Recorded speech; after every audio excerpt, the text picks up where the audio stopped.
Many people think that all religions, including Christianity, must be taken on faith because there is no evidence for things like God's existence. But they are sadly mistaken. Arguments for God's existence have been around for over 1,000 years in Western philosophy. And in this video, I'm going to explain and defend an argument for God's existence called the Kalam Cosmological Argument. I will not only explain how the argument is defended, but I will also discuss some objections to it and how they can be answered. So stick around and find out exactly why the universe must have a beginning and God must be the cause of that beginning.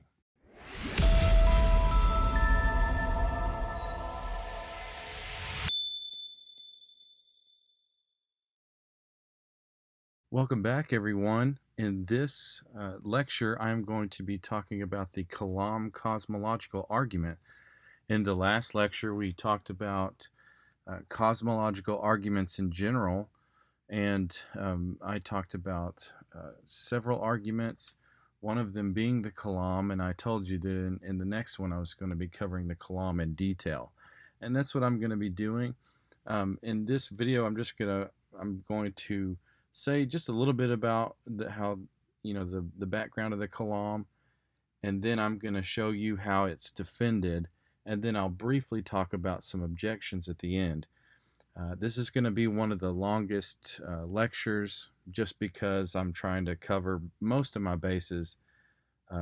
Having said all that, since this is for beginners, there's going to be a lot that I'm going to not mention. So maybe in a future lecture after this series is over, I can go more detailed into the Kalam, bring all the science up to date. But in this one, it's just going to be a really basic breakdown of the Kalam cosmological argument. But if you're new to this argument, I think you're really going to enjoy it. It's definitely one of my favorites, even though I like Thomas Aquinas in philosophy, and his 5 ways are very different from the Kalam, as I discussed in the last video, in the last lecture. I really like the Kalam, and also it's really easy to remember. It's really easy to remember and explain to people in the streets. I mean, you still need a few minutes to say it, but you don't have to explain to them some medieval metaphysics to get them to understand it. So anyways, in this lecture, in the cosmological lecture, I introduced you to John 1, verses 1 through 3. It's kind of our Bible verse for these couple lectures. So John 1, 1 through 3 says, "In the beginning was the Word, and the Word was with God, and the Word was God. He was with God in the beginning. Through him all things were made. Without him nothing was made that has been made." And if you are interested in hearing me explain that briefly, I did that in the last lecture on cosmological arguments. In each of these, I give you some questions for reflection at the beginning, and I re-mention them at the end. And my questions for reflection for this lecture are, which reason for believing the universe began did you find the most compelling? So just something to think about and maybe answer it towards the end. Another one you can be thinking about during this lecture is, if Big Bang cosmology were proven false, would that prove the Kalam argument false? Also, and I'll be mentioning, I'll be trying to make this point that will answer that for you. So the last question is, if it were somehow proven that Big Bang cosmology is true and all time and space had a beginning, do you think it would take more faith to believe the beginning was caused or had no cause? Why or why not? So I'll bring those back up here towards the end, and you can be thinking about those and maybe responding to those. Okay, so I mentioned this briefly in the last lecture on cosmological arguments. I gave just a smidge of background on the argument, so I'll just say just a little bit more. But the Kalam cosmological argument, right? We said it comes from Al-Ghazali. The word Kalam actually is Arabic for speech, so it literally means speech, but it can be defined as natural theology or philosophical theism. Okay, and the reason why that is because in medieval times, you had different schools of thought, and there was a Kalam school, there was a Falsafa school, But the reason why you can call Kalam natural theology or philosophical theism is because there was a school called the Kalam school. So that's, even though it literally means speech, that's what it basically is, just an Arabic word for natural theology. And I think I've explained before in this series that natural theology, usually when you think of theology, it's probably systematic theology, and that's when theologians, assuming that the Bible is true, they try to learn everything they can about God by putting all the by reading Scripture and trying to figure things out about God. The Bible is considered to be special revelation. The world, our physical universe, and everything in it. Um, you can use philosophy to observe the world and draw conclusions about God, okay? And when you just use philosophy to learn about God, that's called natural theology, because you're just using nature to learn about God and not necessarily some kind of special revelation like the Bible. But anyways, so we said Al-Ghazali is the Muslim, Persian philosopher, theologian, law, a jurist, also known as a law expert and mystic. He is the one who argued for an earlier version of the Kalam argument, and he is the inspiration for the modern version. We're going to be talking a lot about science in this, and obviously he didn't make some of those arguments, but these arguments have been tacked on to his Kalam argument as science has come to learn things about the universe that make us think, support the idea that the universe had a beginning. So, and I mentioned in the last video that around Al-Ghazali's time, Greek philosophy was influencing the Muslim world, and the Greeks didn't believe that the world had a beginning. So some Muslims were beginning to argue that the universe didn't have a beginning, and that obviously went against Islamic teaching. And Al-Ghazali was trying to argue against that, so he comes up with philosophical arguments to show or to conclude that the universe had a beginning and therefore must have a cause. Okay, so that's a bit of background on this argument, and here are the two premises and the conclusion. Now, this formulation is how it's not exactly how Al-Ghazali worded it, but this is how it's usually defended today in contemporary times. Got two premises and a conclusion. Premise 1 says whatever begins to exist has a cause. Premise 2 says the universe began to exist, and the conclusion is therefore the universe has a cause.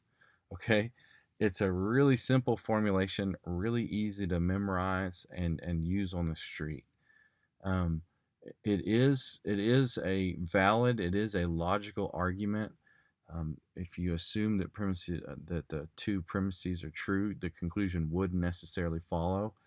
The premise 1 is just saying that whatever begins to exist has a cause. 2, the universe began to exist, and if the universe begins to exist and premise 1 is true, then that would necessarily mean that the universe would have a cause, right?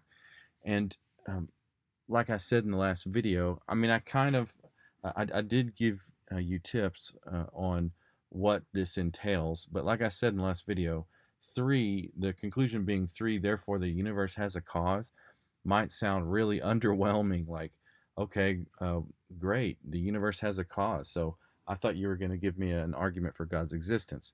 But hang on to the end, and you will see, whenever we work through the defense of premise 1 and premise 2, the reasoning that we use will have logical implications for what the cause must be like.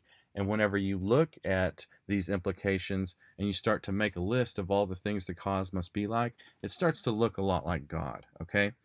And you'll see that when we get there. Now, one thing I like to do before moving forward is just get something out of the way, because there is a really common misconception with premise 1.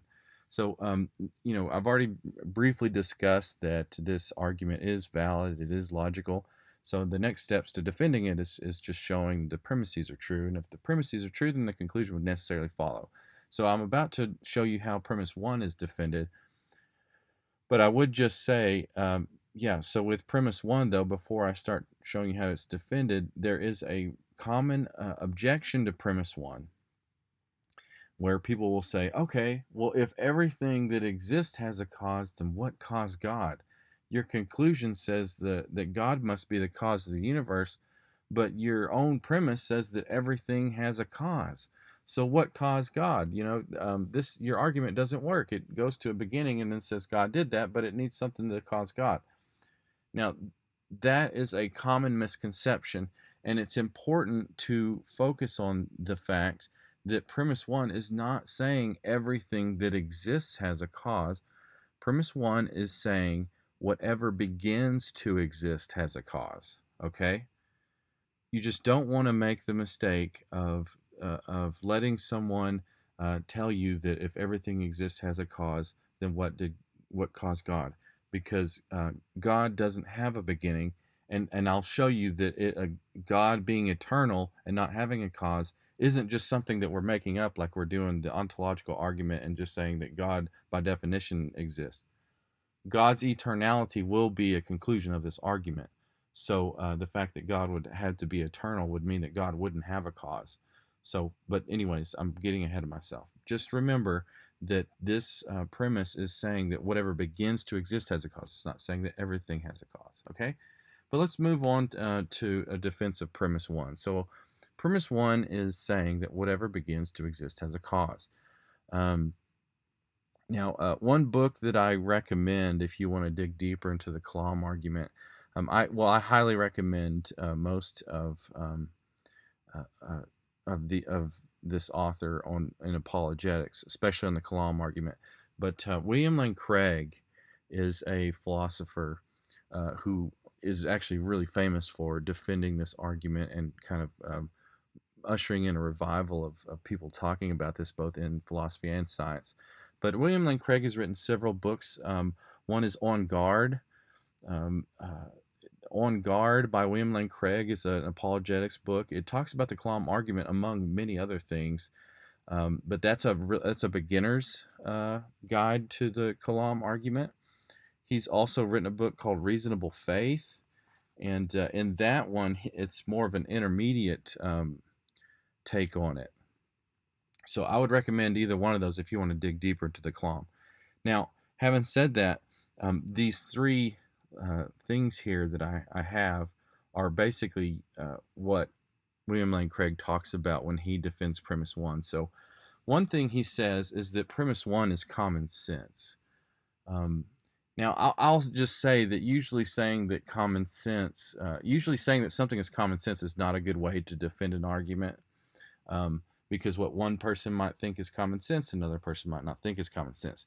But he's not saying it in that sense of the word, though.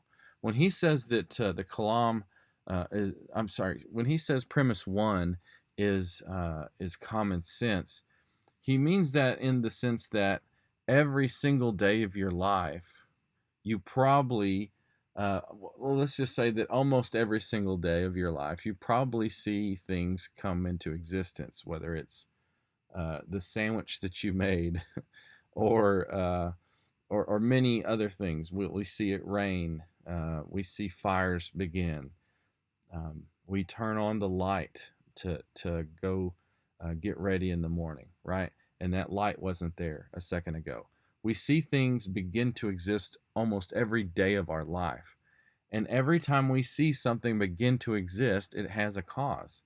So he argues that it's common sense. If something, uh, not to mention, if something doesn't exist because it begins to exist, it can't cause itself. So it's a really simple notion to say this, that whatever begins to exist has a cause. Another thing he points out is that it's unscientific to oppose premise one. If you want to deny premise one, that whatever begins to exist has a cause, you are going to have to affirm that there could be something that began to exist with no cause whatsoever. And a lot of times, not all the time, I've met all sorts of people when I've at work and when I've done apologetics and in evangelism settings. So I don't want to just pigeonhole every non-believer as some kind of science guru, but a lot of times I would say a lot of people that don't believe in God do usually have a high view of science, right? That a good number of them say that that reason wins out over religion, um, because unfortunately a lot of times in our culture people think that you have to just take religion completely on faith with no evidence. But anyways, if someone doesn't want to say that God exists, a lot of times they are going to be someone who has a high view of science. Now, so it is good to emphasize, if you're talking to somebody about this, if they want to deny premise one, say, well, I think it's actually really unscientific to oppose premise one, because that would mean that, say you're doing science or you're just a layperson. Either way, um, if you believe that things can come into existence with no cause, really that is kind of a science killer. It's a science stopper, because the scientist would be allowed to say, well, it's possible that things just begin without any cause whatsoever.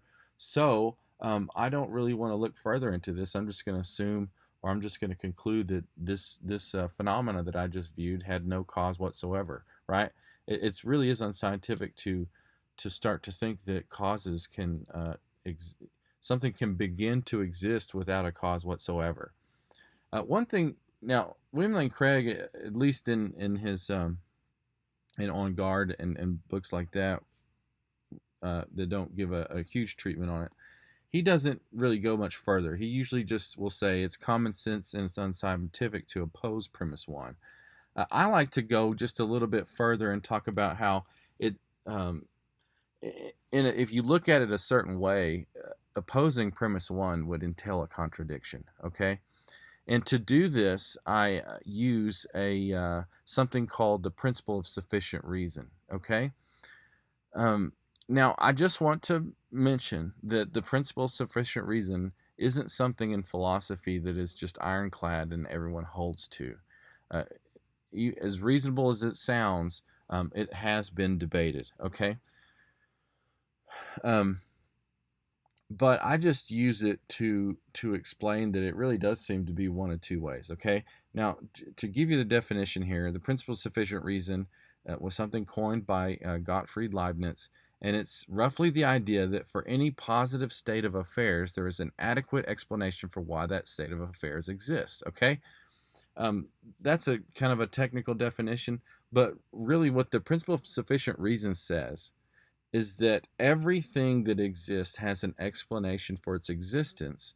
And that explanation is either going to be some external cause, something that caused that thing to exist, or the explanation is going to be internal.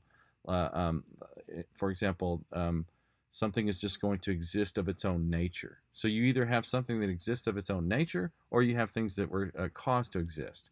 So everything has an explanation for its existence. I'm not saying everything has a cause for its existence. I'm saying everything has an explanation for its existence. Okay, and what this entails is that you either have contingent things or necessary things. A contingent thing is a being whose existence depends on something outside itself, such that neither its existence nor its non-existence is logically necessary. That's our technical term. Basically, something that's contingent needs a cause outside of itself for it to begin to exist. Let's just say that. A contingent thing isn't a necessary thing. Now, whenever I talk about necessary things, though, you might be thinking, okay, well, I've heard this objection before where someone says, well, it sounds like you're just saying there's things that aren't God and then there's God.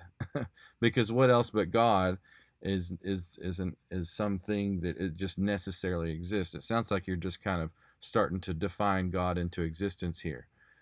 Now, the thing is, philosophers throughout the centuries have argued that there are some things that just exist of their own nature. Okay, and I wonder, if you're a beginner to this argument, you might not be aware of this. If you're a beginner to philosophy as well. But just to give you an example, so Abstract objects are an example of things that some philosophers have argued just exist of their own nature. I don't want to get too far into that debate, but like numbers, some people think that numbers just exist of their own nature. And for example, so say I hold up a pen and my cell phone. I've got two objects in front of me. Now, we wouldn't want to say that I just created the number two, right? The number two existed before I held up two objects in front of myself. The number two is just a concept I abstracted from those two objects. But the number two itself, some philosophers argue that it's just something that just exists. That debate goes all the way back to ancient Greece over universals and all that. But anyways, I just wanted to mention that there's other things besides God that are thought to be necessary.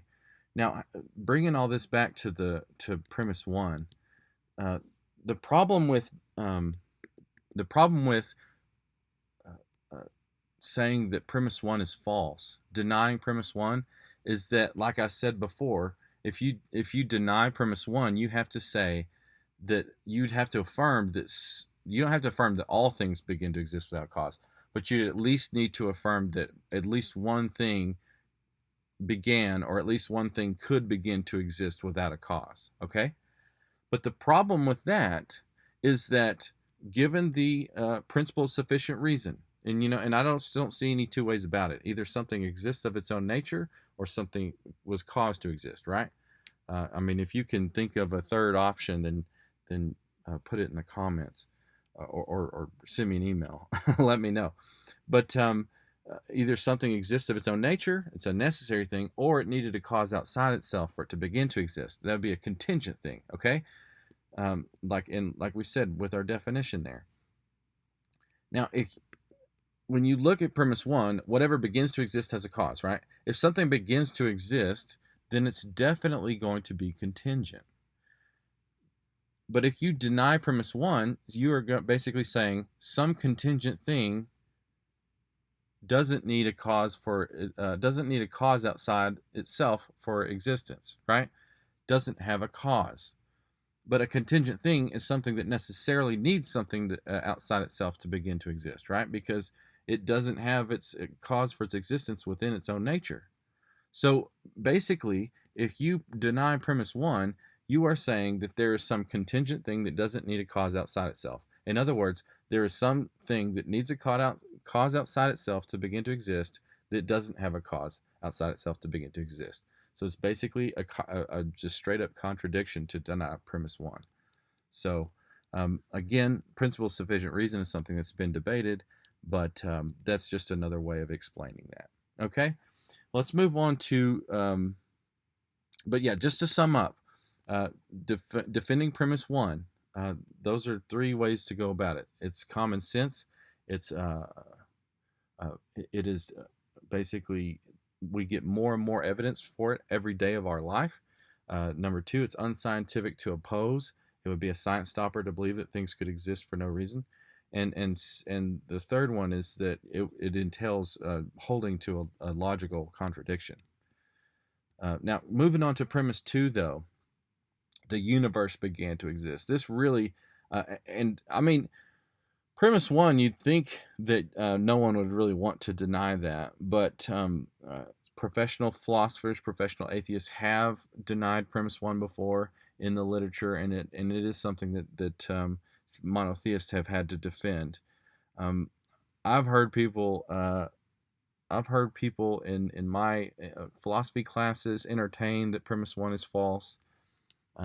So it does happen, but usually people are going to go with premise one and think that's true. Okay, usually the most time you're going to spend defending this is in premise two. The universe began to exist.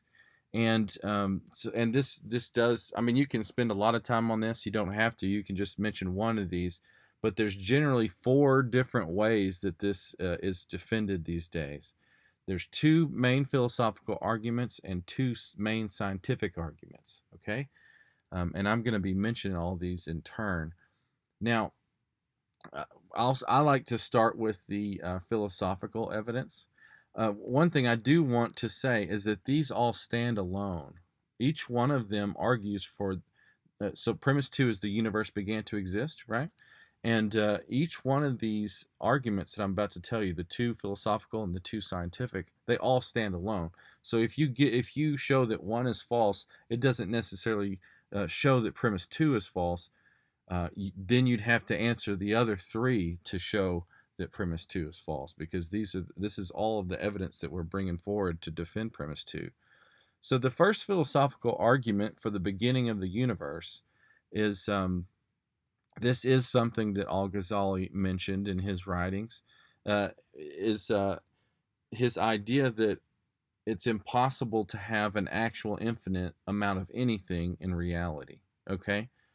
Um, and you might be thinking that this is a strange way to argue that the universe had a beginning, but it's because if the universe is infinite into the past, then this is going to entail something called an actual infinity. Okay, that's something I need to talk about. I need to talk about a distinction between an actual infinite and a potential infinite before we can move on. So, an actual infinite amount of something is a set of something that has no beginning or end, right? An actual infinite amount of something, there is no beginning to it, there is no end to it. So if I had if I had a safe with an actually infinite amount of money in it, there would just be no end to the amount of money I could pull out of this safe. Um, uh, that's a more tangible example. If you want to think abstractly, they say like the set of all whole numbers or integers, going starting at zero and going all the way back into the negatives by one, let's say, or going all the way forward by one. That set of all whole numbers is actually infinite. There's no end to it. There's no beginning to it. Okay. And just to mention this, an interesting property of actual infinite sets is that any subset of the whole is going to be equal to the whole. So take that actually infinite set of whole numbers. If I took out all of the odd numbers out of the actually infinite set of whole numbers, guess how many odd numbers I'm going to pull out? I'm going to pull out an actually infinite amount of odd numbers, because it's an actually infinite amount. And you know what? I'm going to have an actually infinite amount of numbers left over. So it's sounds weird, but it's just how actually infinite sets work. Okay. Now that's distinct from a potential infinite. A potential infinite is a series that goes on forever but never reaches actual infinity. Okay, and so a potential infinite is something, like I said, it could go on for it could be an everlasting set. It goes on into the future forever, if you want to talk about time.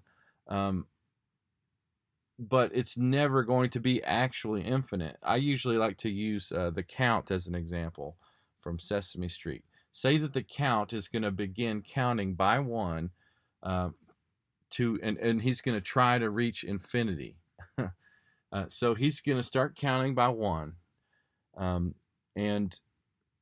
he's going 1, 2, 3, ha ha ha.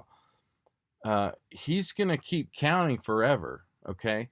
And I'm gonna come back to this point here in a second whenever I get to the next philosophical argument for the beginning of the universe. But that set that the count would be counting would never reach infinity, so it would be a potential infinite because it would go on forever, but it would never be actually infinite. Okay. But really quickly, I like to just kind of brush through this first point because I find the second one more interesting. It's because it has to do with time. But I do like to point this out, this first philosophical argument for the beginning of the universe, because it does show how it does seem like an actual infinite amount of anything in reality just can't happen. And I mean like an actually infinite quantity. Okay? So the point that Al-Ghazali made was that it doesn't seem like you can have an actual amount of anything in reality, right? The problem is that actual infinities might make sense in the abstract, because I might not be able to think of every single number in the set, but I can imagine a set of whole numbers having no beginning or end, right? But the problem is when you start to apply the concept of an actual infinity to reality, the concept quickly becomes absurd. Okay, um, so the example that is often used in showing this argument is something called Hilbert's Hotel. Hilbert's Hotel is this hypothetical hotel where you imagine that there's this actually infinite hotel. There's no beginning and no end to all the rooms. And let's also imagine that Hilbert's Hotel has no vacancy. Every single room in Hilbert's Hotel has a guest in it. Okay, the way we show that the concept of an actual infinity is absurd is that the problem is that Hilbert's Hotel has no vacancy, right? But if you think about it, what you could, like, if somebody wants to show up and say, look, I need a room for the night, you could, the owner of the hotel could just tell everybody from a certain point in the hotel to move down one room. Okay, so an infinite number of people are going to move down to the next room, and then that room would have vacancy, and then that person could go into the newly vacant room and check in. And doesn't that seem absurd? The entire hotel, the actually infinite hotel, had no vacancy, but all the manager had to do was just tell everybody from a certain point to move down one room. Okay, and there's room now. That now we can bring it in, and it's even more absurd. Like even if an infinite number of people show up to Hilbert's Hotel, there's always going to be room. So even though there wasn't room to begin with, even though it was vacant, now they're making room for somebody, and it's just and it just seems to be absurd. Yeah, and there's other examples of to show how an actual infinite can't exist in reality. But like I said, I don't want to spend too much time on this argument because I think I think the next one is better because it's talking specifically about time. Now, but what this first one is getting at is that it doesn't seem like in reality you can have an actually infinite amount of anything. So this this is getting at the fact that if the past is going to be infinite, if there's no beginning, let's say, to the past and to the universe, then the past has to be actually infinite. Okay. And if there can't be an actually infinite amount of anything in reality, then there has to be a beginning. But this second argument for the beginning, philosophical argument for the beginning of the universe, I find really compelling and really interesting. Okay, so this next argument actually is an argument in itself, and it's got two premises and a conclusion. The first premise says an actually infinite collection of things cannot be formed by successive addition. 2. The series of past events is a collection of things formed by successive addition. 3. Therefore, the series of past events cannot be actually infinite. Now, that sounds maybe a little technical. It's a lot of words, but really, premise 1 says an actually infinite collection of things cannot be formed by successive addition. Okay. And that's really something that we've already pointed out, so we don't have to spend too much time defending that. Going back to my count example from Sesame Street, if count starts at 0 and he starts counting by 1, I've already mentioned this, he won't ever reach infinity, will he? There's not going to be some time in the infinite future where he's like 2,700,000,000 whatever, and 2, and then all of a sudden reach infinity. Ha ha ha. He's never gonna reach from that finite number he was at and then take the step to infinity, is he? Because any number that he reaches in this series there's going to be another number that you could just add 1 to. There's going to be that next step up. So he's never going to count to infinity because he is going in a stepwise fashion by successive addition. Okay, so if his series is going 1 by 1, it's never going to reach infinity. Okay, And the what the defender of the Kalam points out in premise two. Premise two says the series of past events is a collection of things formed by successive addition, right? And that's just how time works. I like to use football as an example a lot when I talk about the Kalam. Time, everything doesn't happen simultaneously, right? With time, things happen one after another, just like how the count has to count 1 through 9 before he counts to 10. In football, you don't just hike the ball and you all of a sudden have a touchdown, right?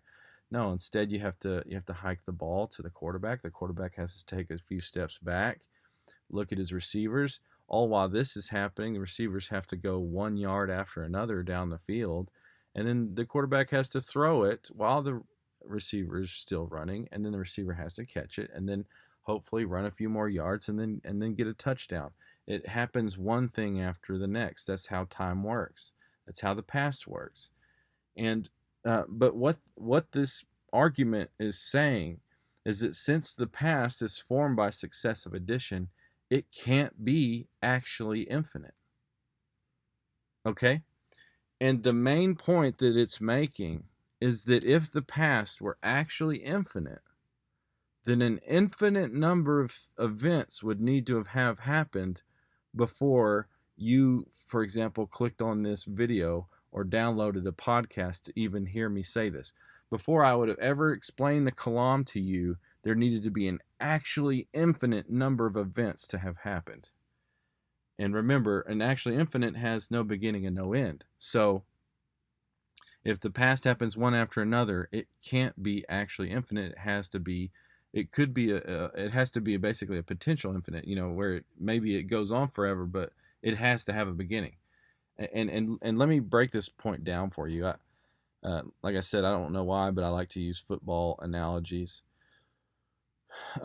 Let's say that, and I guess I don't want to date this video too much, so I won't mention any one entertainer's name.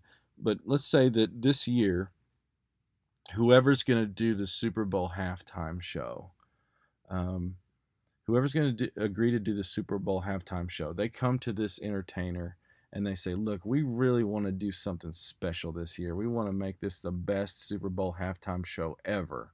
Okay? And what our idea is that we want you to perform an infinite amount of songs before the third quarter begins. And the entertainer's like, wow, that's going to make history. I definitely want to do that. I totally agree to this. So let's try it. Now, okay, so let's say that the Super Bowl begins. They play the first 2 quarters, and we have to wait for the Super Bowl we have to wait for the halftime show for the Super Bowl to continue in the third quarter. We have to wait for that halftime show to end. The question is, will we ever get to the third quarter? Will we ever get to enjoy seeing who wins the Super Bowl this year or in the next year? And the answer is no. We never will find out who wins the game, because since the way the songs work, so they have to sing one song after another. They can't sing them all at once. They can't sing an actually infinite amount of songs. They never will. That series of songs at the halftime show will go on into the infinite future without the third quarter ever beginning. And that's what an actually infinite past entails. Okay, a past with no beginning would mean that before today, an actually infinite amount of things had to already happen. Okay, but since today came, we basically know that there had to be a beginning, because that's how time works, and that's what this argument is saying. So I hope that makes sense. I know it's kind of mind-bending at first whenever you hear it, but basically it's what it's saying is pick any moment in the past. There still had to be an infinite amount of events that happened before that. And if the past is actually infinite, then we wouldn't be here today talking about this. But since we are here today talking about this, there had to be a beginning to time. Okay? Pretty interesting. I find that really interesting and personally really compelling. Um, the next couple of arguments for the beginning of the universe come directly from science, and I find these interesting, although very exhausting, because you have to know a lot of technical science and you have to keep up to date with the science because theories of the beginning of the universe and cosmologies and all that are continually being updated. But anyways, now, having said all this, I just want to give you a disclaimer that I'm not a scientist. So, if you are a professional scientist, you might hear me say a thing or two that you disagree with. But like I said, this is a beginner's video, and I could get a lot more complex than this and mention more. But since we only have so much time, I'm just going to mention the basics of it. I'm pretty sure that most of what I'm going to say isn't going to be all that controversial. I mean, as controversial as any argument for God's existence can get. So, so if you are familiar with Big Bang cosmology, I've always found it interesting that some Christians don't, when they're a little, they're a little defensive when it comes to Big Bang cosmology. Some Christians, it seems like, think that Big Bang cosmology necessarily entails that the universe began for no reason, and that's not true. Big Bang cosmology doesn't say how the universe began. Now, but having said all that, I'm saying that, don't take me to be saying that. Well, it's up for debate whether Big Bang cosmology entails that there was a beginning of the universe or not. Okay, but I'm going to be mentioning that now. But contemporary defenders of the Kalam argument use Big Bang cosmology to say that the universe had a beginning.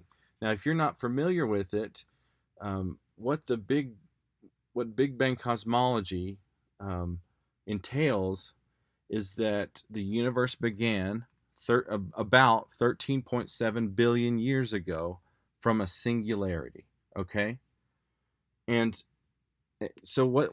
And if you're not familiar with any of this, what happens is, scientists realized that the universe was expanding, and this is relatively recently in the last century or so. And when they realized that the universe was expanding, basically what they did was they rewound the clock. Now the estimate of the beginning of the universe has changed over the years, gone up or down, give or take, and there's still an error bar there.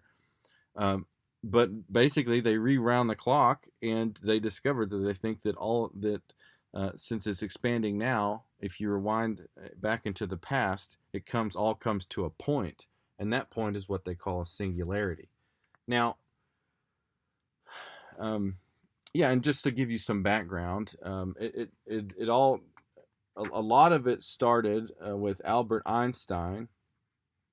And before Albert Einstein, from what I understand, most scientists assumed or were hoping that the universe was eternal.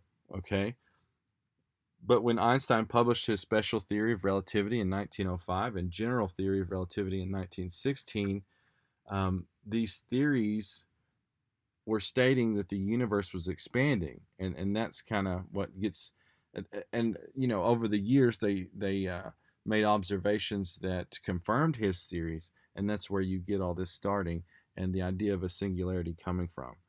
Now, what is the singularity? From what I understand, it's when you rewind the clock all the way back, but it's really weird. Supposedly, it's where space-time logic basically breaks down, and none of it really makes sense.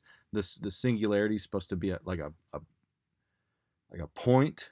So it's not even a 3-dimension. It doesn't even have 3 dimensions. It's just like a point with an infinite mass. And beyond, if you're trying to go backwards in time, there is no going. There's nothing before that point. So it's as a lay person, I don't know if I fully understand it, but just to give you some examples of how it has been interpreted. I use quotes from Paul Davies and Alexander Vilenkin. Now, and I think usually you see these quotes in On Guard and other places. So Paul C.W. Davies is a physicist at Arizona State University. I believe he's still there at the time of this recording, but he's been quoted. He says this in a book called The Study of Time, in an article titled Space-Time Singularities in Cosmology. He said, if we extrapolate this prediction to its extreme, talking about the universe expanding and you rewinding the clock, we reach a point when all distances in the universe have shrunk to zero. An initial cosmological singularity, therefore, forms a past temporal extremity to the universe. We cannot continue physical reasoning or even the concept of space-time through such an extremity. For this reason, most cosmologists think of the initial singularity as the beginning of the universe. Okay? Now that quote was from 1978, though, so it's a little old. Another quote I have is from Alexander Vilenkin, theoretical physicist at Tufts University, well known in cosmological circles. He says this in a book called Many Worlds in One, The Search for Other Universes. So this is from 2006. So it's a little bit more recent. But he says, it is said, here's his quote. It is said that an argument is what convinces reasonable men, and a proof is what it takes to convince even an unreasonable man. With the proof now in place, cosmologists can no longer hide behind the possibility of a past eternal universe. There is no escape. They have to face the problem of a cosmic beginning. And yes, if you research the history of this, you'll find now. And I don't want to make it sound like all scientists have always been trying to get around an idea of the beginning of the universe, but it does make sense. I think it makes sense whether they have a personal aversion to theism or thinking that there was like a creator that started everything. Regardless of that, scientists are supposed to, pretty much like what we said when we were looking at premise one, right? If they see an effect, they need to find a cause for it. And as scientists, there's something called methodological naturalism. The job of a scientist is to find natural explanations for natural phenomena, right? So don't take me to be saying that all scientists were like foaming at the mouth atheists, always trying to get out of the beginning. But there were there were a handful of scientists that were disturbed by the universe coming to a point and there being a beginning to space and time and a singularity, personally and professionally, right? So there is kind of a history of scientists coming up with all these models, trying to explain how maybe the universe is eternal, even though the universe is expanding. There's steady state models that scientists try to come up with. So steady state models were big in the 40s. A steady state model says that the universe is eternal, and maybe it looks like it's expanding because there's some spot like in the middle somewhere where matter is just coming out of is just appearing from nothing. There might be various scientific explanations for that. But steady state models kind of fell out of favor in the 60s. In the 60s and 70s, you had oscillating models. Now, I've read that there are still some oscillating models that are possibly tenable, but the oscillating models entail that the universe is eternal because it continually implodes, resulting in an infinite series of big bangs, right? So the oscillating model, it's like they think that there's a big bang, the universe expands for a while, and then it starts to shrink back in on itself and has maybe like a big crunch, and then the universe expands again and another big bang. So that's why it's called oscillating. And what they're arguing is that, yeah, it might look like the universe had a beginning, but that was just one of an infinite number of big bangs and big crunches. From what I understand, in the 90s, this was kind of fell out of favor from findings that the universe is going to expand forever. There's been vacuum fluctuation models in the 70s. There's chaotic inflationary models that people have come out with in the 2000s. Quantum gravity models. From what I understand, the quantum gravity models are the biggest thing. Scientists are trying to, at the moment, You've got quantum mechanics and general theory of relativity. Uh, the Einstein stuff makes sense out of the universe on a big scale. Quantum mechanics makes sense out of the universe at a very, very macro scale, at a quantum scale.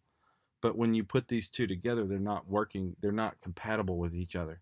So scientists are trying to figure out ways to unite them, and maybe find something that is underlying everything that does unite quantum mechanics and the theory of relativity. So uh,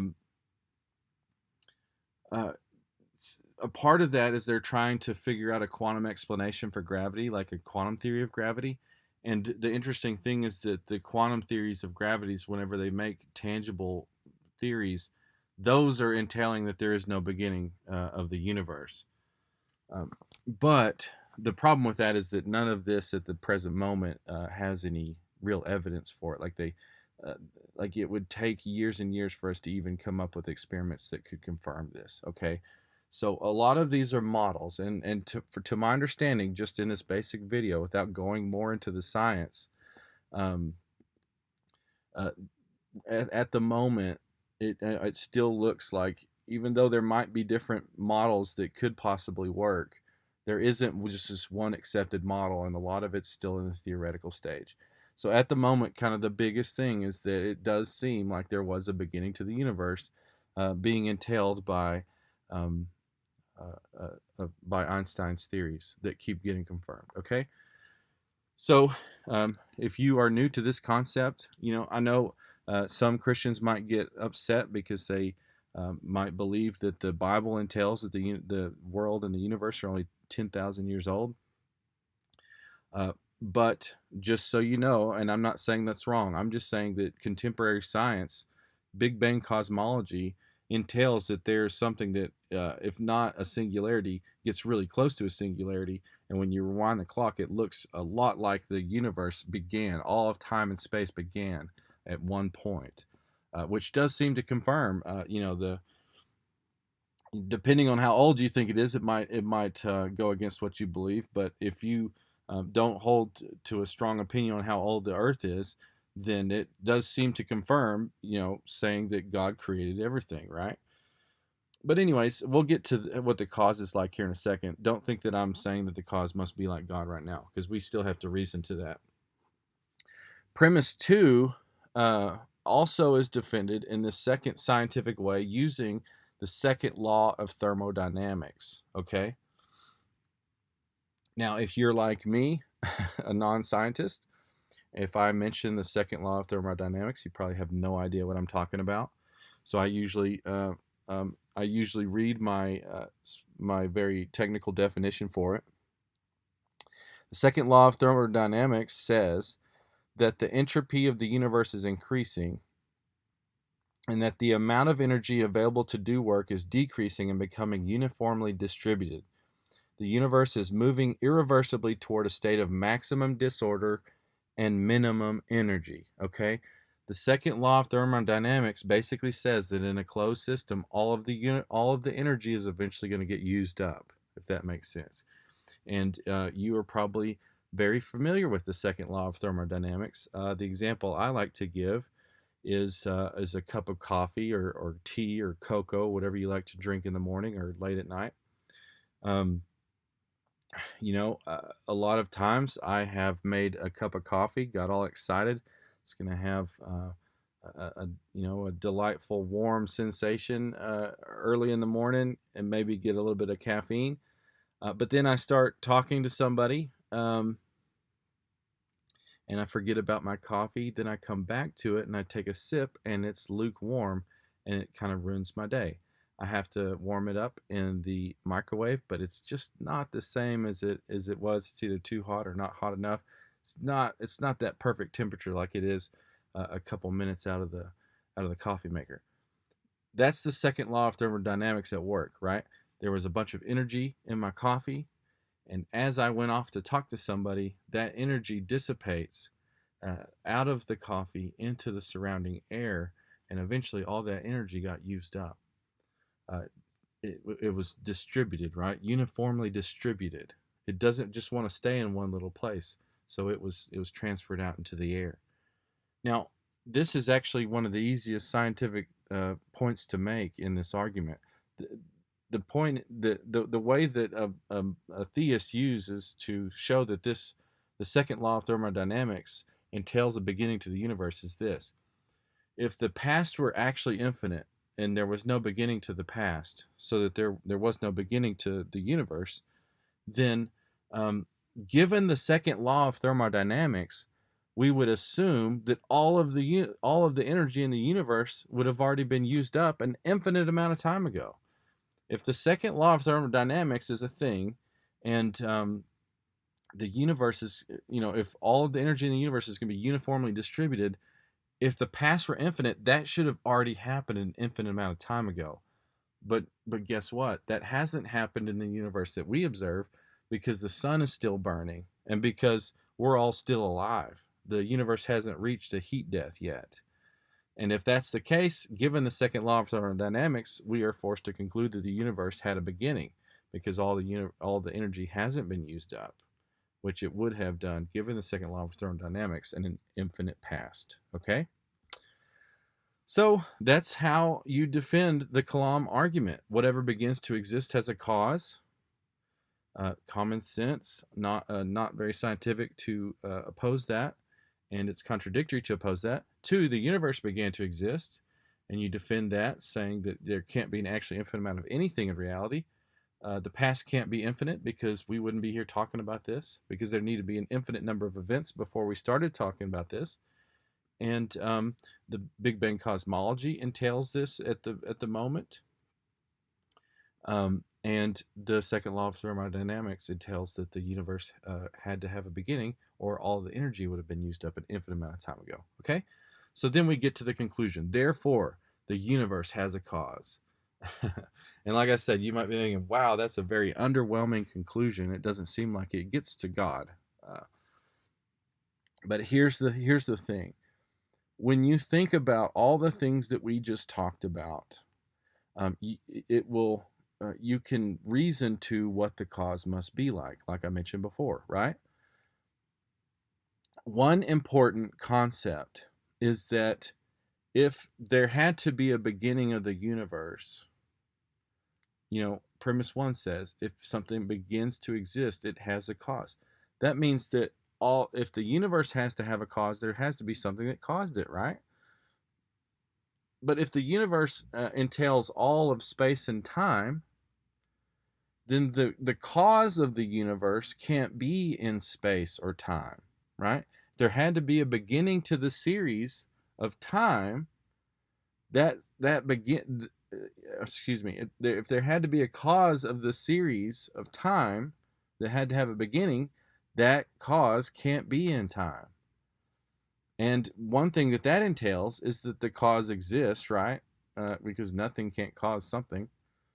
And so, but if this thing exists, it has to have always existed. It can't be caused. It has to be uncaused. This is a logical conclusion of what we've just went over. Because if the cause of the universe had a cause, then it would just be a part of the chain that we're saying has to have a beginning. So there'd need to be a cause of that. But if all of time and space began, then the cause of all time and space can't have a cause. Okay? So also, like I said, if you're listening to this on a podcast, here's our list of things that everything we've just covered entails. So like I said, the cause of the universe can't be in time, can't be in space. Otherwise, it would just be something that would be in the series that needs a cause. And then we would be right back where we started, talking about some cause outside of all this.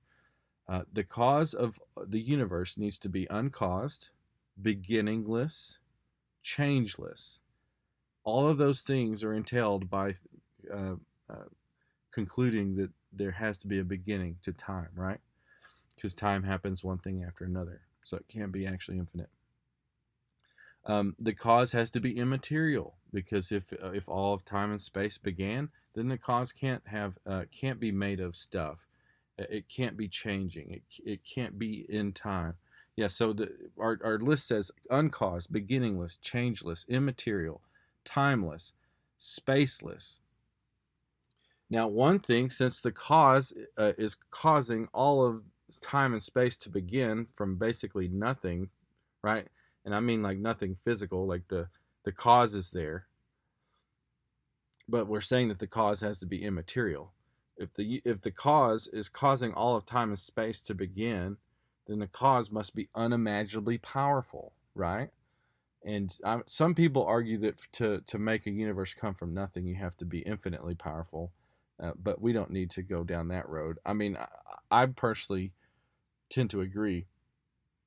But at the very least, we'd have to hold that the cause needs to be unimaginably powerful, right?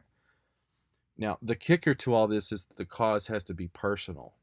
Okay? So just one more time, let me read the list again. Uncaused, beginningless, changeless, immaterial, timeless, spaceless, unimaginably powerful, and personal. Sounds a lot like God, right? Now, you might be thinking I'm crazy to say that the cause has to be personal. A lot of people might be like, well, maybe there's just like a multiverse out there or something. Now, a multiverse really wouldn't count as our cause that we're reasoning to, that we're concluding, because that would have space time and be changing. So you would still need to go further back into the past and find a cause like our list. But some people still might say, well, why does the cause have to be personal? Well, there's two ways about it, okay? The cause is either going to be personal or impersonal, right? And it kind of boils down to the cause is either something that had a choice to create or didn't have a choice to create. When I talk about this concept, I like to ask people, think about what it takes to start a fire. What do you need to start a fire? You'll need a fuel source. You'll need oxygen, and you'll need some kind of energy, some kind of spark, right? Now, when you put those things together, ask yourself, does the fire have a choice in starting? And the answer is no, right? When you and I mean, in all else being equal, when you have oxygen, a fuel source, and a spark or a light, whatever, to start a fire, the fire doesn't have a choice to be made. It just is created, right? It just begins. And that is because there's a mechanical cause to the fire. That's just how mechanical causes work. Once you put all the sufficient and necessary conditions for something to begin, it just will begin, because that's just how the rules are. And here's the thing. Because the universe had a beginning, which is something that we've already defended and we concluded, the universe must have a beginning. This entails that the cause of the universe can't be a mechanical cause, okay? Because if the cause of the universe were a mechanical cause, then it wouldn't have any choice in creating its effects. But if it had if it had what it takes to make a universe, and it's an unchanging mechanical cause, then its effect is also going to be just like it, right? If you have an everlasting, if you take this, take our causes of the fire, take our fuel source, our oxygen, and our spark, you put those things together from all eternity, you're going to have an eternal flame, right? Because those things don't have a choice in making the flame. When you put those things together, it just makes a flame. But if you have this eternal, unchanging cause of a fire, you're going to have an eternal flame, right? It's always going to be burning because there was no choice in it. It was mechanical. But since the Kalam shows that the universe has a beginning, that rules out that possibility of a mechanical cause, because the universe isn't eternal. It had a beginning in time. So that just leaves us with a personal cause. The cause had to have a choice to begin the universe in time. And all this might just be causing your head to spin, but I'd use kind of a silly analogy, or kind of a silly way to try to think of this. Let's say that I've been standing on my front porch from all eternity, okay? And you know, and we just argued that it would be impossible for me to be standing there from all eternity, but just imagine that I have been. And let's say that from all eternity, I've been standing there screaming at the top of my lungs, just going, ah, you know, for all eternity. There was no beginning to it. I've just always been standing on my front porch, however this would work. I've just always been standing on my front porch screaming at the top of my lungs. If you ask yourself, how is it, why has he been screaming from all eternity? You would have two options. Maybe, and let's say these are our two options. Let's say you only have two options, okay? One option is that maybe I've had some battery clamps that you would use to, you know, restart a car. Maybe there's been a battery clamps on my leg from all eternity, okay? Another option is that somebody has been pinching me from all eternity, maybe grabbing my flesh on my thigh or something and twisting it from all eternity. When you ask yourself which one of those two could it be, it's possible that both of those are options, right? Now let's say that I haven't been screaming. Let's say that I've been standing on my porch from all eternity, but one day I start screaming. Okay? Out of the blue, I just start screaming at the top of my lungs. But from all eternity, I hadn't been doing that. But so my screaming began. When you ask yourself, okay, well, there's two ways about it. Either he had these battery clamps on his leg from all eternity, or was it somebody pinched him? And that's the only two options you have. You can't say that it was the battery clamps, right? Because if those had been on my leg for all eternity, I would have been screaming for all eternity. The clamps don't have a choice of whether they're going to clamp down or not. They're just going to clamp onto my leg and cause me to scream. In this scenario, if my screaming had a beginning, you can't say it was the clamps, the mechanical cause. Your only option, if these are your two options, is that somebody chose to pinch me one day, and that's why I'm screaming. Does that make sense? So what the Kalam entails is that since the universe had a beginning, the cause of the universe can't be a mechanical cause that didn't have a choice, because the cause has to be unchanging. If it had what it takes to make a universe, it would have just created a universe from all eternity. So the universe itself would be eternal. But since the Kalam concludes that the universe had a beginning, the cause of the universe has to also have a choice to create the universe and create time with a beginning. And you might be thinking, well, that doesn't make any sense, because if God is unchanging, then wouldn't this mean that if God wants to make the universe, the universe has to be eternal, just like what you're talking about? But that's not necessarily the case. If God wants to create the universe with a beginning, then that's just what God is deciding to do. Okay. And just because God is unchanging, this doesn't necessarily mean that everything God decides has to be everlasting, some kind of everlasting eternal effect, right? So, and an example I've heard before is say that Socrates has been running in place for all eternity, right? Or it doesn't even have to be. Yeah. Well, let's say that Socrates has been running in place for all eternity. If Socrates has free will, then Socrates running in place for all eternity just entails that from all eternity he's wanted to run in place, right? He could stop running at any time if he wanted to, but that doesn't necessarily mean that he had no choice in doing it, right? And it's the same way with God. Just because God is unchanging doesn't mean that he doesn't have free will. And I don't have time to go into defending that as much. It's just that just the idea of God from all eternity willing that the universe begin in time is not contradictory. Let me just say that. Does that make sense? What we're saying is that from all eternity, God willed that the universe begin in time. Okay? We're not saying that he one day didn't want to do it and then he made the decision the next day. We're saying from all eternity, God freely chose to create the universe with a beginning in time.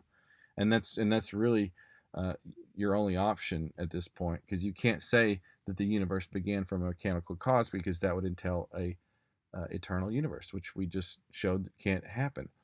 Now, not only does it look like we are showing that the universe has a cause that looks a lot like the God of monotheism, this also shows that other worldviews that contradict this like say other worldviews that would entail a different cause or no cause are incorrect, right?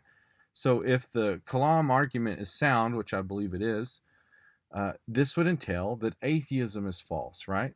Atheism says that there is no cause to the universe, it just exists. Pantheism.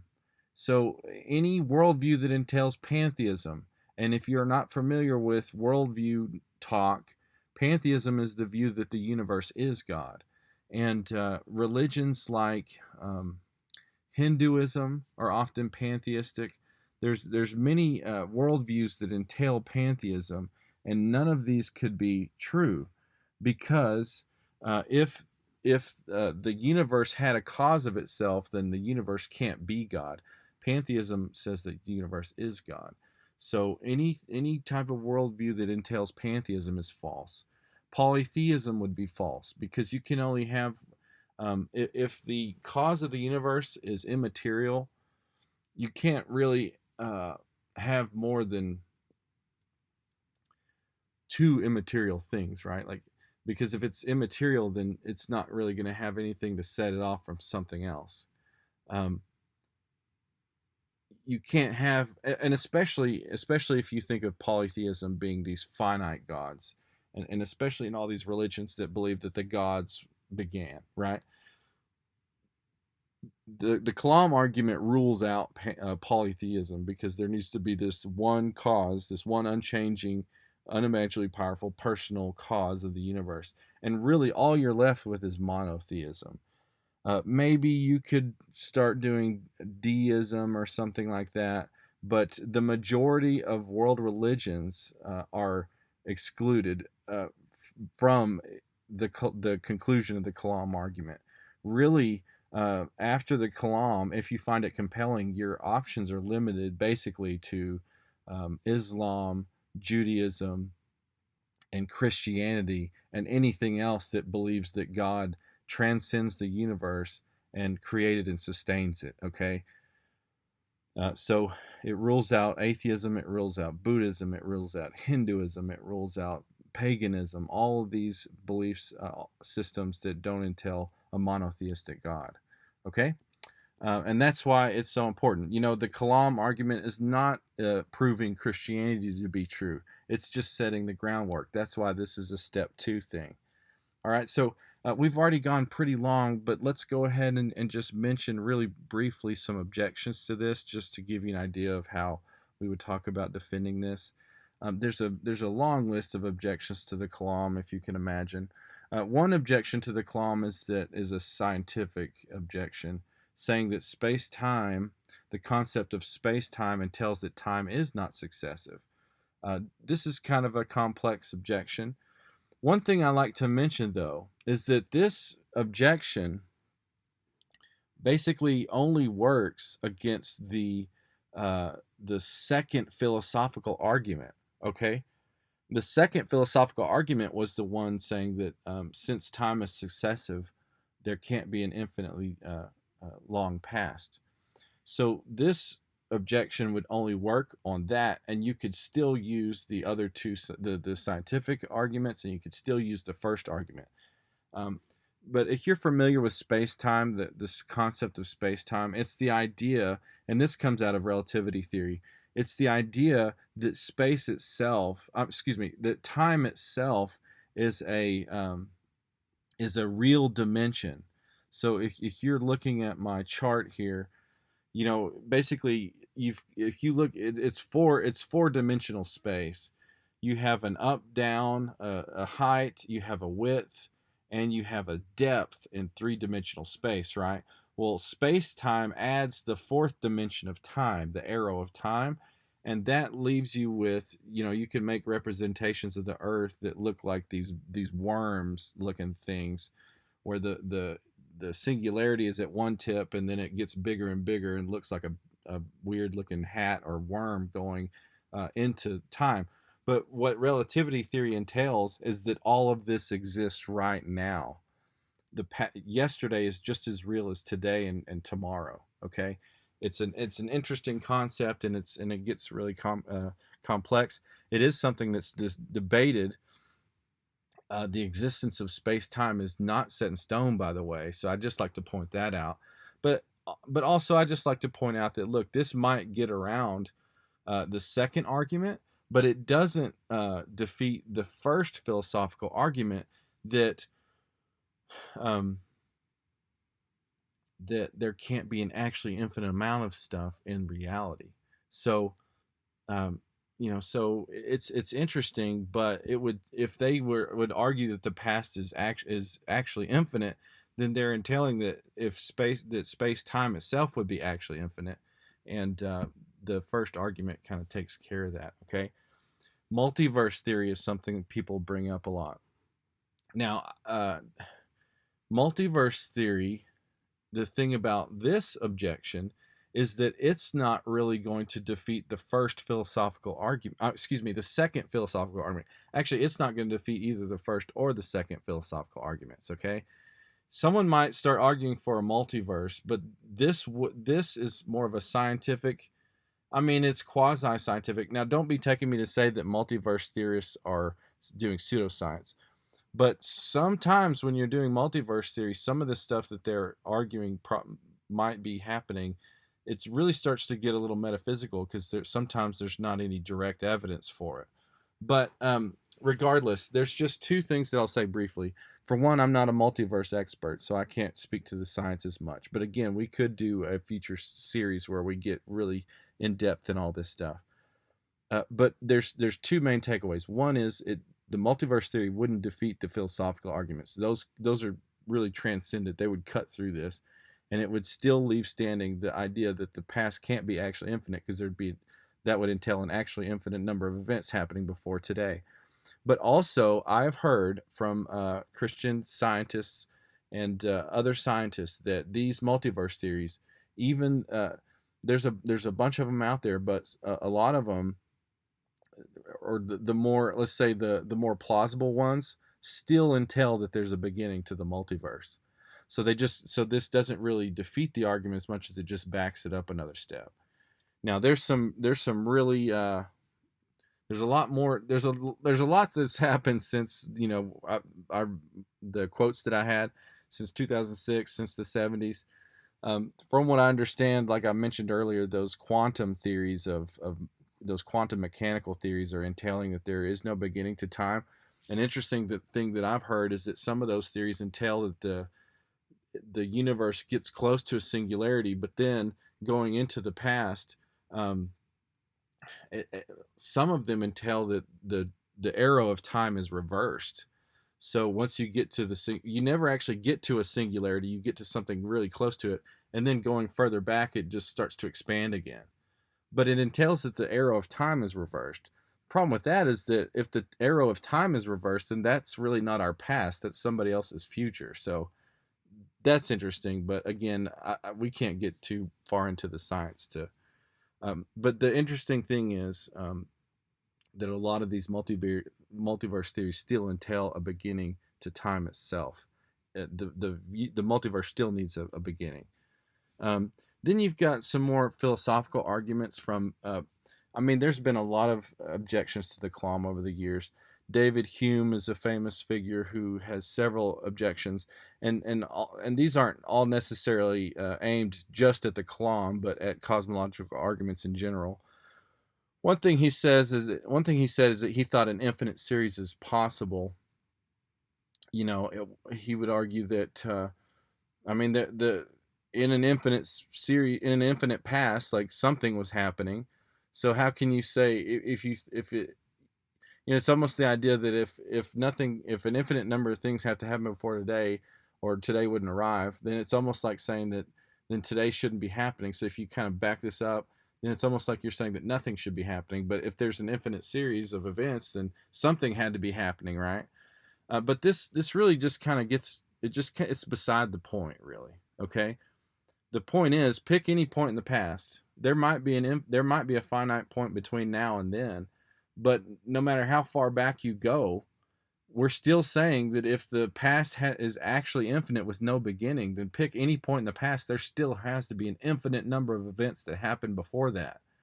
So, although an infinite series sounds like a thing, whenever you try to apply it, uh, especially with the concept of time, which is something that happens one step after another, it just doesn't work with reality. Okay, we can think of infinite series, but it just can't apply to reality, and that's what the Kalam is getting at.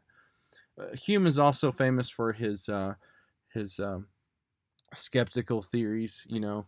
Uh, he argued using his problem of induction that, you know, like say premise one says that everything that begins to exist has a cause. We think that that's a thing, but he argued that that's inductive reasoning, so you can't ever be 100% sure that that's true, right? And he argued for all we know, even though every time you throw a baseball, say, at a window, the window breaks, maybe on the millionth time, if you did it, it wouldn't break. The baseball would hit a window at like maybe 90 miles an hour and just bounce off, and the window would be fine. Or maybe it would just go through it.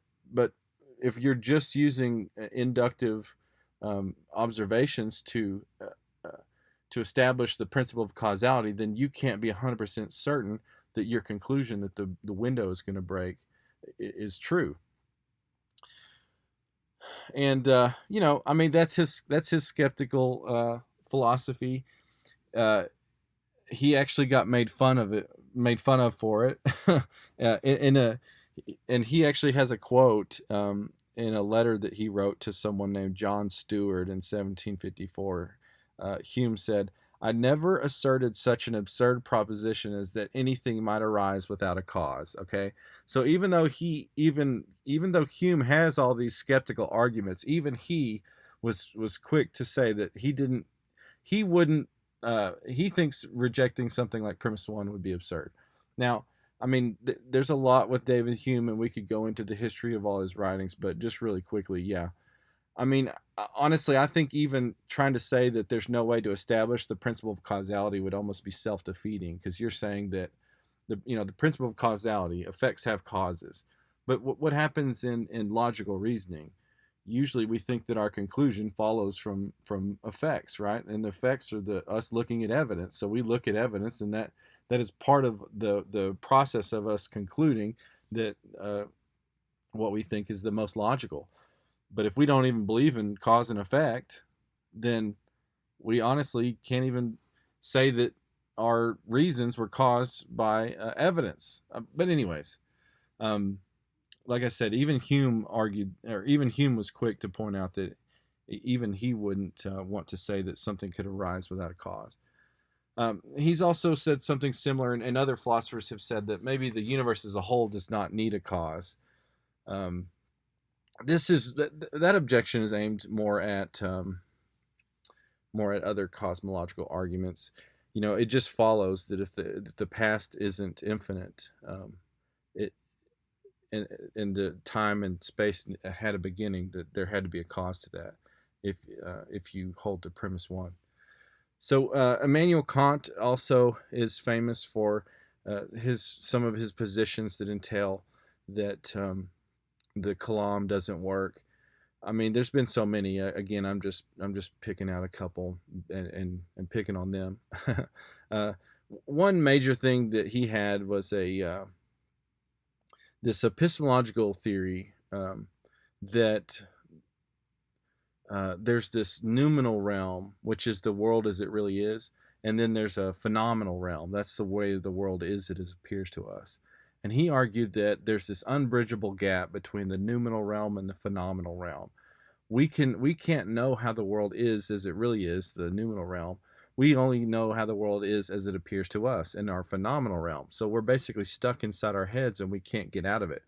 The only way that you could know for certain 100% that how you view the world is the way the world is for you to step outside your head and compare the two. But since that's impossible for us to do, we can't be 100% certain with our conclusions about the world from using our senses.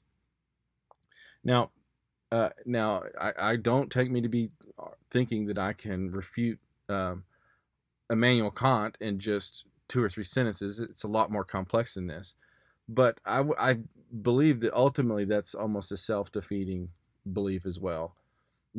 Because if we can't know the world as it really is, then how does Kant know that there's a noumenal realm? Do you know what I'm saying? It's like he's saying there's this world that we have no access to, and let me tell you all about it. If we don't have any access to this noumenal realm, then how can you even know that it's there and that we may or may not know things about it? Do you know what I'm saying? So, but also, if you just think about similar to what Kant is saying, if you take this epistemological thing to entail that we can't know cause and effect, then, like we said, then you're going to be really unscientific. I mean, would Kant stand in front of a bus because he thought that he couldn't be certain that it's going to run him over? He probably wouldn't, right? So we can hold to these skeptical views, but it doesn't really have any practical value. But anyways, we've already gone pretty long. Like I said, it'll probably be one of the longer ones. But let me just bring back up the questions for reflection. But that's how the Kalam is defended, and maybe got you a little familiar with just a couple objections and how you would answer those. But here's our questions for reflection again. So maybe you're thinking about these and came up with some answers. If you're listening to this, watching this on YouTube, you can maybe put what you think in the comments, or you can email me. At any time, you guys can email me with questions. But here's our questions for reflection again. Which reason for believing the universe began did you find the most compelling? My personal favorite is the second argument, second philosophical, by the way. Question 2: if Big Bang cosmology were proven false, would that prove the Kalam argument false also? I did mention that in the lecture, so you should know the answer. If it were somehow proven that Big Bang cosmology is true and all time and space had a beginning, do you think it would take more faith to believe the beginning was caused or had no cause? Why or why not? I like to bring up that point. If Big Bang cosmology is true and time and space had a beginning, what takes more faith? That there was a cause to it or there's no cause? And I'm going to leave you with our quote from Frank Turek from Stealing from God, page 26. He says, "This created and fine-tuned universe, along with the orderly cause and effect nature of reality, are best explained by an intelligent being with attributes remarkably congruent to the God of the Bible." As always, I just wanted to make a quick plug for my seminary, Southern Evangelical Seminary. It's a great school. A lot of online programs, also face-to-face, of course, but you can get certificates, undergraduate degree, and many graduate degrees like Master of Divinity, Master of Theology. You can get a PhD in philosophy of religion. You can get an MDiv in apologetics, philosophy, all that good stuff. SES has a big emphasis on the philosophy of Thomas Aquinas, but you don't have to be a Thomist to go there. It's an evangelical school. It's non-denominational, but it's just a great place. I highly recommend it, especially if you want to go deeper into apologetics. And I forgot to mention this in some of the earlier lectures, but SES, if you go to their website, click on the media tab, and then click on the Why Trust the God of the Bible link, and that will take you to a free ebook, a free resource on apologetics. It's a 30 or so it's actually closer to 50 pages, but 7-chapter book that kind of runs you through the steps to arguing that Christianity is true and the Bible is the Word of God. Also, don't forget, Kingdom Preparatory Academy is a great Christian classical school here in Lubbock, Texas. If you are looking for a classical alternative to education, I highly recommend Kingdom Preparatory Academy. I send my kids there, and we love it. So I hope you guys enjoyed this lecture on the Kalam argument. If you have any questions, let me know, and I hope you have a great day. Have a great week.